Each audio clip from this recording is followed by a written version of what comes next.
Et bonjour tout le monde, voilà, ça fait un bail que je n'ai plus fait un live, mais j'ai fait mon jogging ce matin, 5 km, et j'ai commencé ce matin avec mon objectif de faire 4 km comme lundi, mais parce que je me suis fixé un objectif pour avant mes vacances, je me suis dit tu ne peux pas te fixer un objectif et ne pas essayer de faire mieux aujourd'hui toi-même.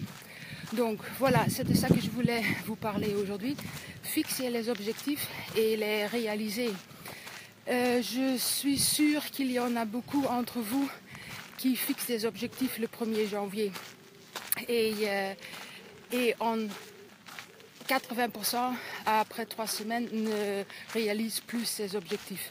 Donc par exemple arrêter de fumer, aller faire du sport, perdre du poids, augmenter ses chiffres d'affaires, etc., etc. Et pourquoi 80% et même plus des personnes qui se fixent un objectif le 1er janvier a déjà arrêté son objectif aux 3e semaine en janvier?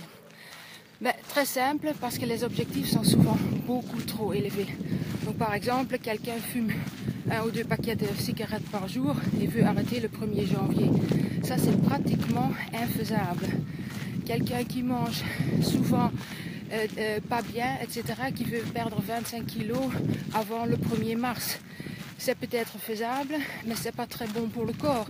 Et parce qu'en quelques semaines, on ne change pas vraiment son alimentation, qu'est-ce qui se passe? On perd le courage, etc., etc.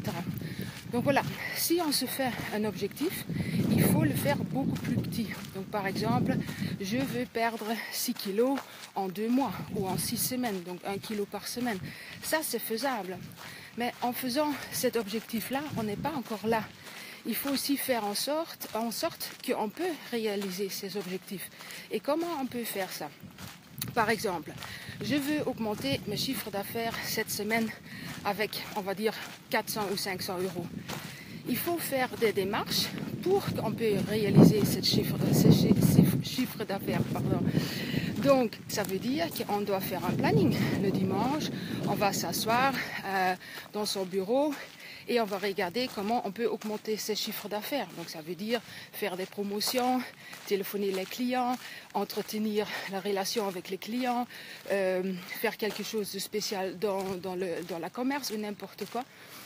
Et puis, on n'est encore pas là. Il faut se faire les objectifs par jour. Donc aujourd'hui, je regarde qu'est-ce que je peux faire aujourd'hui. Demain, je vais regarder est-ce que je suis sur le bon chemin. Sinon, je dois adapter ce que je fais.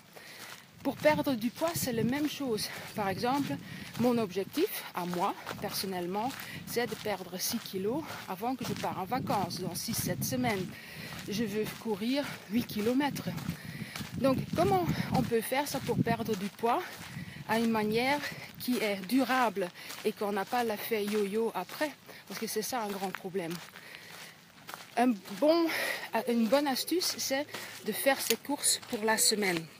Donc, qu'est-ce que je fais par exemple?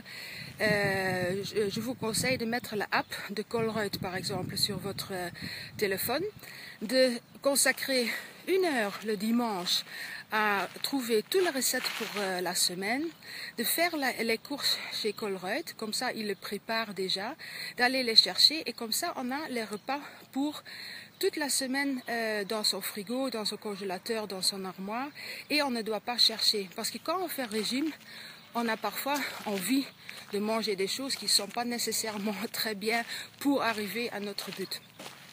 En plus de ça, il faut manger 6 fois par jour.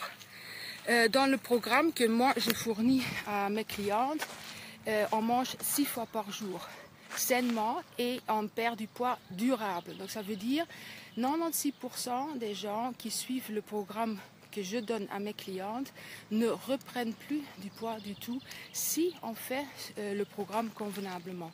Ça veut dire manger 6 fois par jour, mais aussi boire beaucoup de l'eau sur une journée.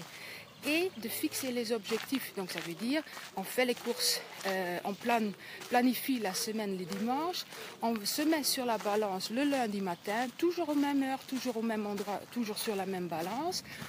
et on suit la semaine notre progrès. Donc ça veut dire on ne va pas attendre jusqu'à vendredi ou dimanche pour voir si on a atteint notre but. Si le but est par exemple 1 kilo par semaine, il ne faut pas attendre jusqu'à vendredi de voir si est sur le bon chemin. C'est conseillable de regarder par exemple mercredi un petit peu si ça va. Ok, donc voilà, si par exemple vous voulez savoir un peu plus sur mon programme, envoyez-moi un petit email ou un message perso.